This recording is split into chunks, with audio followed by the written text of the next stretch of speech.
Are you in the position where you feel stuck, where like you feel like you don't know what to do next or what steps to take?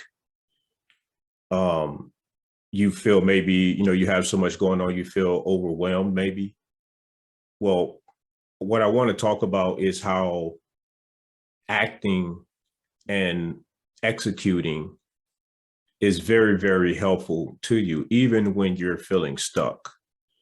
And what I mean by that is that even when you are paralyzed and you don't know necessarily what to do next, it's critical that you kind of break down your current activities and task lists into more manageable task lists so that you can kind of see which ones you need to do right now.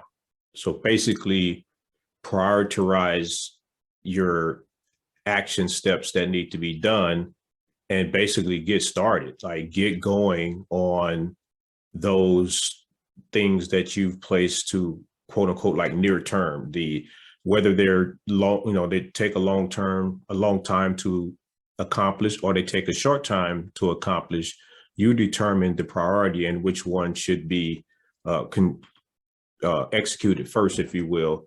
But that's one way to kind of get through executing a lot of stuff to do, is to basically break it down into manageable steps. But what I really wanted to focus on in this video today is the actual act of executing.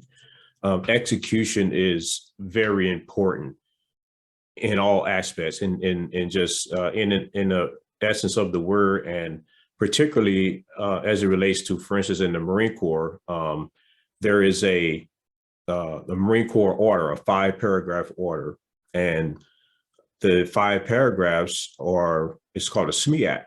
And what it represents is situation, mission, execution, admin and logistics, and command and control, or it may be command and signal these days. So one of the two, but that's the SMEAC 5-paragraph order. Okay, it's like an operation order. But the 5-paragraph order can be pretty much used for anything. But what it stands for is the situation paragraph typically gives an explanation of like the enemy situation, the enemy forces, the situation with them, the situation with the friendly forces and attachments and things like that. The mission paragraph is the like when, who, what, where, and why, the 5 W's, like why are we here and what are we doing, and all of those, the reasons for everything.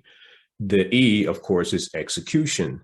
Now in execution, you have, execution is important because you have the commander's intent, which is the overall goal of the commander, or in the case of a business owner, it would be the overall goal of the business owner, right?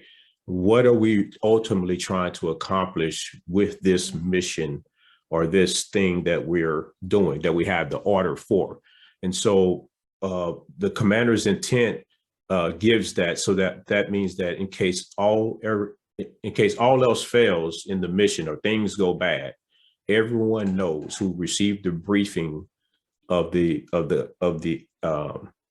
patrol or whatever, they know that the commander's ultimate intent is that this happened.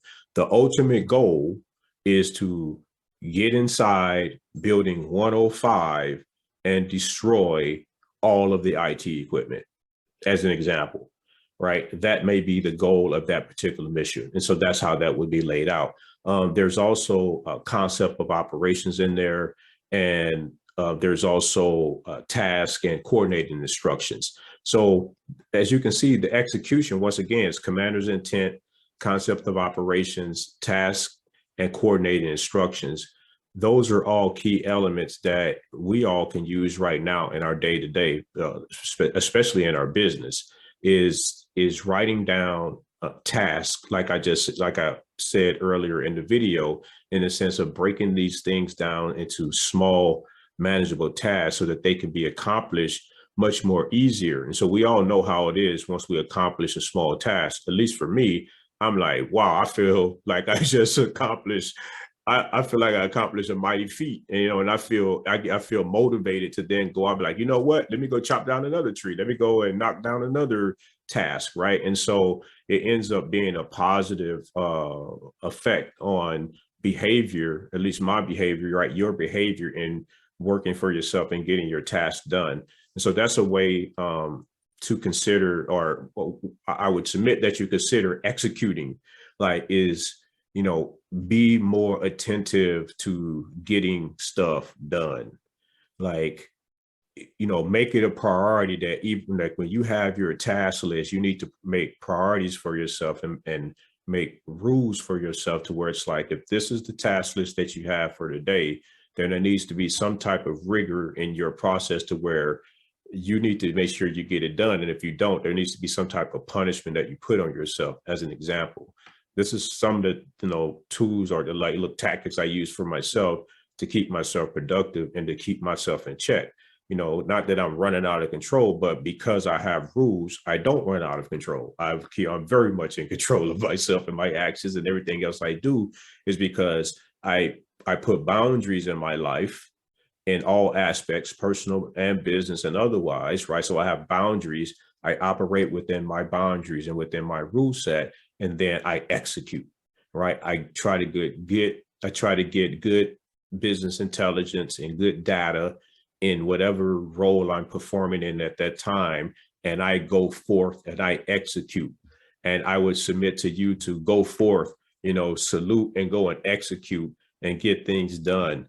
The more things and that you get things done now, the more motivated you may get, so that you will just continue that and it will become a habit, and you'll have that action habit, that habit of just, hey, I'm going to get it done. If I got a task, I need to knock it out because I want to be ready for the next task.